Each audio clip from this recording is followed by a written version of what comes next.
Hello viewers, आप सबको मेरा नमस्कार। आपको मेरे यूट्यूब चैनल टेक तड़का में आपका स्वागत है। और आइए आज हम ट्रैवलिंग के कुछ अनमोल टिप्स जानते हैं, जिनकी मदद से आप अपने ट्रैवलिंग जो है आसानी से कर पाएंगे। इसमें टिप्स नंबर 1 है, सबसे पहले आप अपना जो डेस्टिनेशन है उस डेस्टिनेशन का चयन कर लें कि आपको जाना कहाँ है। मान लेते हैं कि आपने अपना डेस्टिनेशन थाईलैंड का चयन किया है और आप थाईलैंड जाना चाहते हैं, तो इसकी प्रक्रिया में सर्वप्रथम आप अपने होटल्स को बुक करें। और होटल्स का चयन करते समय इस बात का विशेष ध्यान रखें कि जिस सिटी में आप जाने वाले हैं, जैसे कि आप बैंकॉक जाने वाले हैं, तो बैंकॉक में जो उसके मेन अट्रैक्शंस हैं उन मेन अट्रैक्शंस का आप ध्यान रखें और उन मेन अट्रैक्शंस से रिलेटेड उसके पास में ही कहीं अपनी होटल्स की आप बुकिंग करें, ताकि जब आप अट्रैक्शंस को घूमने जाएं तो आपको किसी प्रकार की कोई असुविधा ना हो। अब जब आप होटल्स बुक करते हैं तो होटल्स बुक करते समय ऐसे कौन सी वेबसाइट्स हैं या ऐसे कौन सी ऐप्स हैं जिनके माध्यम से यदि आप अपने होटल्स बुक करोगे तो आपको सस्ते में मिल जाएगा। तो इसके तहत मैं आपको मेरी जो अपनी राय है वो मैं बताना चाहूँगा कि आप booking.com की सहायता ले सकते हैं। और इसकी सहायता से जब आप होटल बुक करेंगे तो आपको सस्ते होटल्स जो हैं तकरीबन अगर आप कलकत्ता से जाते हैं तो कलकत्ता से रिटर्न की टिकट जो है आपको 10,000 के लगभग पड़ेगी। अब जो तीसरी सबसे इम्पोर्टेंट बात है होटल बुक करते समय कि होटल्स कहाँ पे बुक किया जाए। होटल्स बुक करने के लिए कई बार लोग कहते हैं कि भाई जहाँ पे बीटीएस स्टेशन है या एमआरटी के स्टेशन है वहाँ नियर बाय आप अपने होटल्स बुक करें। कुछ लोगों का सजेशंस ऐसा रहता है कि जहाँ, जैसे मैंने पहले आपसे कहा कि जहाँ मेन अट्रैक्शंस हैं वहाँ पे आप बुक करें। कुछ लोगों का ऐसा मानना है कि जो उसकी प्राइम लोकेशंस है उन प्राइम लोकेशंस के पास आप बुक करें। तो आप अपनी इच्छा के अनुसार बुक कर सकते हैं, लेकिन मेरा अगर ऐसा मानना है कि यदि आप बजट ट्रैवलर हैं तो बजट ट्रैवलर के लिए सबसे बेहतरीन जगह होता है जहाँ से वो अपने ट्रैवलिंग के लिए जो एमआरटी या बसेस या अपने बीटीएस इनको जहाँ से वो पकड़ेगा तो उससे नियर बाय यदि हो तो वो बेहतरीन है। आइए अब टिप्स नंबर 2। दूसरे टिप्स में मैं आपको ये बताना चाहूँगा कि आपने अपना होटल बुक कर लिया, अब आप एयर फ्लाइट्स बुक करें। एयर फ्लाइट बुक करते समय इस बात का विशेष ध्यान रखें कि जब भी आप एयर फ्लाइट बुक करें तो कुछ ऐसे जगहों का चयन करें। मान लेते हैं कि आप किसी ऐसे शहर में रहते हैं जहाँ पे इंटरनेशनल एयरपोर्ट की सुविधा नहीं है। अगर इंटरनेशनल एयरपोर्ट की सुविधा नहीं है और कहीं आप नियर बाई सिटीज़ में रहते हैं तो उस सिटी के नियर बाई कौन सा ऐसा शहर है जहाँ से आपको इंटरनेशनल एयरपोर्ट मिल सकता है और वहाँ से उस इंटरनेशनल एयरपोर्ट से बैंकॉक जाने की जो कीमत है वो कितनी होगी ये आप देख लें। जहाँ से यदि आप सस्ता पड़ता है या फिर कोई दूसरा नियर बाई इंटरनेशनल एयरपोर्ट है वहाँ से टिकट की किराया यदि सस्ता पड़ता है तो आप उसका चयन कर लें और इस तरीके से आप अपना फ़्लाइट की टिकट बुक कर लें। जैसे कि एयर एशिया में आप देख रहे हो कि एयर एशिया की जो फ़्लाइट्स हैं उसके जो फ़्लाइट की जो टिकट की प्राइस है वो बाकी फ़्लाइट्स की तुलना में कम है, तो आप उसको प्रेफरेंस दे सकते हैं। अब आते हैं, आपने अपना टिप्स नंबर 3, आपने अपना होटल्स बुक कर लिया, आपने अपना फ़्लाइट बुक कर लिया। अब आप इंडिया से जाने के लिए सोच रहे हैं कि भाई मुझे इंडिया से जाना है और कौन सी तैयारी करेंगे। तो तीसरे नंबर के टिप्स आपके लिए ये होगा कि जब आप यहाँ से जाने से पूर्व ही, इंडिया से जाने से पूर्व ही आप क्या करें, एक डॉक्यूमेंट्स का फाइल बनाएं। उस डॉक्यूमेंट्स के फाइल में आपके जो एयर टिकट्स हैं उस एयर टिकट्स का जो कंफर्मेशन है उसको आप डाउनलोड करके प्रिंट आउट अपने पास रख लें। दूसरा आइटम जो है आपका जो होटल्स हैं, होटल्स की जो बुकिंग है उसकी कंफर्मेशन भी आप डाउनलोड करके प्रिंट आउट निकाल के अपने पास रख लें। अब तीसरी बात जो आती है जब आप वहाँ पे पहुँचने के बाद, थाईलैंड में पहुँचने के बाद जब आप वीज़ा ऑन अराइवल लेंगे तो उस समय वहाँ पे आपको फ़ोटो की आवश्यकता पड़ेगी। पासपोर्ट साइज के वाइट बैकग्राउंड के साथ 4x6 सेंटीमीटर के साइज में फ़ोटो की आवश्यकता पड़ेगी। तो आप उसकी भी व्यवस्था इंडिया से ही करके जाएं और 2 से 3 ऐसे फ़ोटोग्राफ्स आप अपने साथ रख लें। अब इसके बाद यदि आप चाहते हैं कि वहाँ पे किसी तरह की अफरा तफरी ना हो या जल्दी में आपको फॉर्म भरने में ज़्यादा समय ना लग जाए, तो इस सिचुएशन से बचने के लिए यदि आप चाहें तो वीज़ा एप्लीकेशन फॉर्म जो होती है वो यहीं थाई के जो एम्बेसी का जो वेबसाइट्स है उससे आप डाउनलोड कर लें और डाउनलोड करके उसको प्रीफिल करके अपने पास अपने फाइल में रख लें। लेकिन एक इम्पॉर्टेंट बात जो छूट रही थी उस पर आप ध्यान दें कि जब भी आप इंडिया से जाएं तो जाते वक्त जो करेंसी है, जैसे कि आप जानते हैं कि हर कंट्री की अपनी डिफरेंट करेंसीज हैं। कई जगहों पे डॉलर्स तो कई कंट्रियों में भी चलती हैं, लेकिन जिस कंट्री की जो करेंसी है वहाँ पे उन्हीं का चलन होता है। तो इसलिए आप अपनी करेंसी को, अपनी इंडियन करेंसी को थाई करेंसी में इंडिया से ही एक्सचेंज करके जाएं। यहाँ बहुत से एक्सचेंज सेंटर हैं, उन एक्सचेंज सेंटर से आप अपने करेंसी को एक्सचेंज कर लें। यदि आप ये जानना चाहते हैं कि करेंसी कैसे एक्सचेंज किया जाता है तो मैं अपने अगले वीडियो में आपको इसके बारे में बताऊंगा।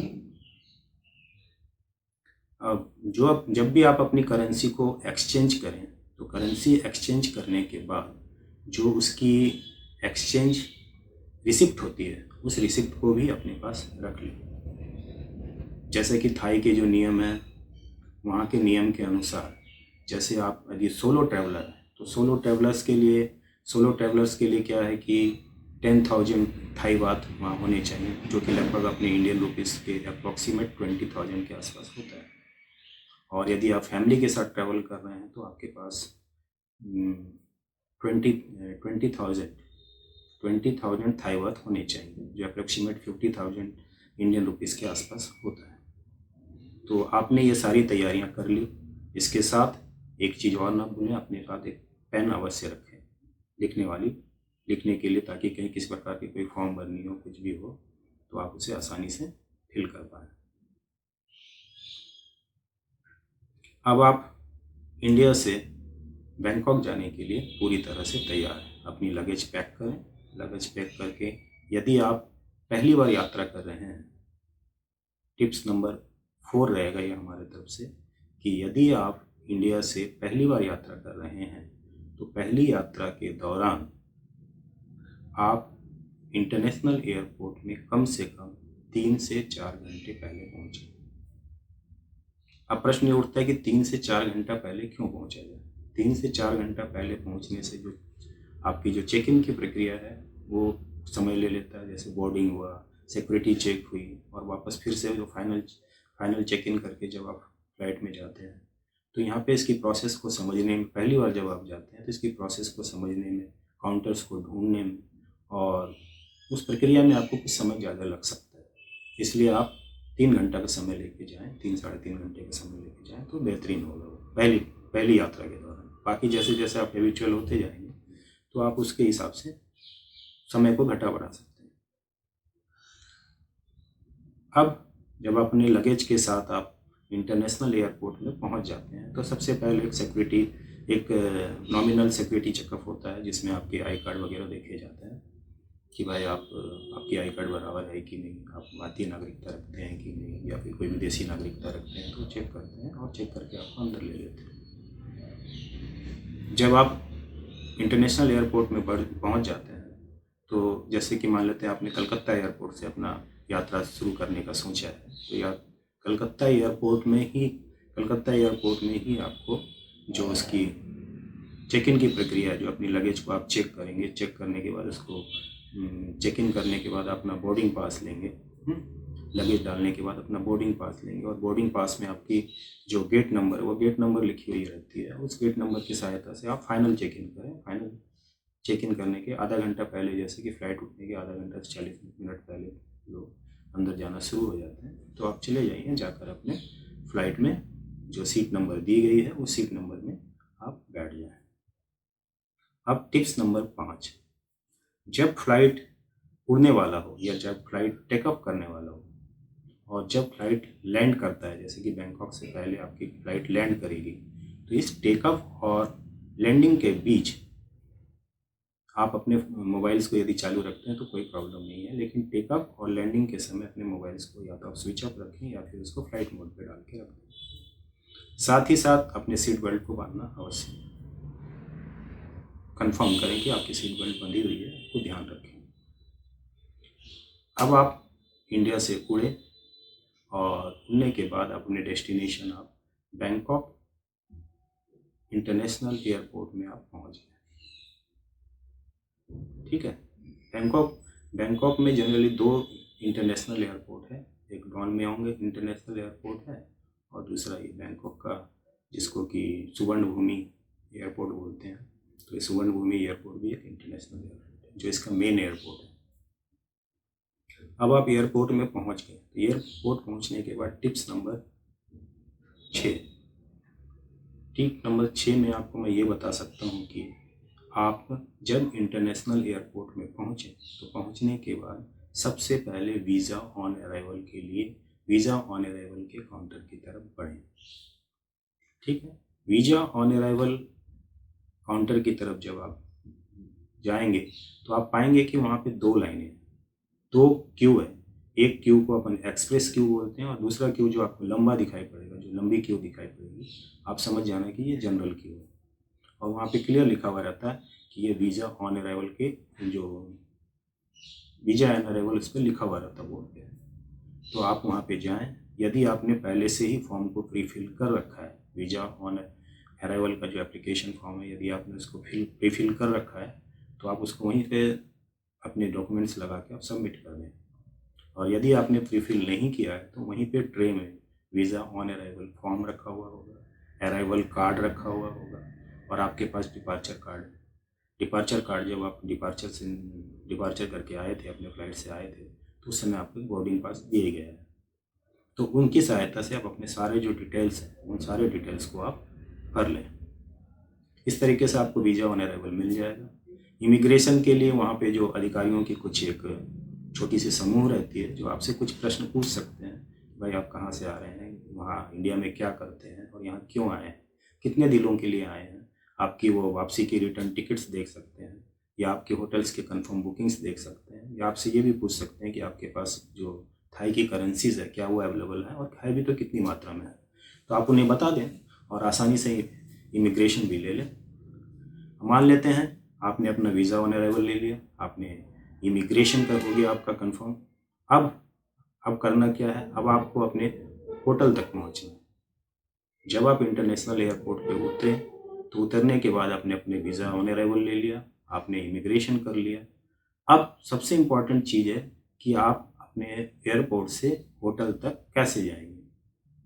तो जाने के लिए कई माध्यम हैं, जैसे आप बस के माध्यम से जा सकते हैं, दूसरा आप टैक्सी करके जा सकते हैं, तीसरा यदि आपने पहले से ही कोई रेंटल कार कर रखा है तो रेंटल कार की सहायता से आप जा सकते हैं, और जो चौथी बात है, यदि आप बजट ट्रैवलर हैं और चाहते हैं कि भाई आप ज़्यादा पैसा खर्च ना करें और अपने डेस्टिनेशन भी पहुंच जाएं, तो इसके लिए सबसे उचित होता है कि आप BTS या MRT की सहायता लें। MRT बोलने का अर्थ हमारा मेट्रो रेल से, मेट्रो रेल की सहायता आप ले सकते हैं जिसे सबवे भी कहा जाता है, और या फिर आप BTS कहने का अर्थ हो गया हमारा स्काई ट्रेन की सहायता लें जो एबव अर्थ चलती है। ठीक है। तो आप इनकी सहायता से अपने डेस्टिनेशन तक पहुँचें।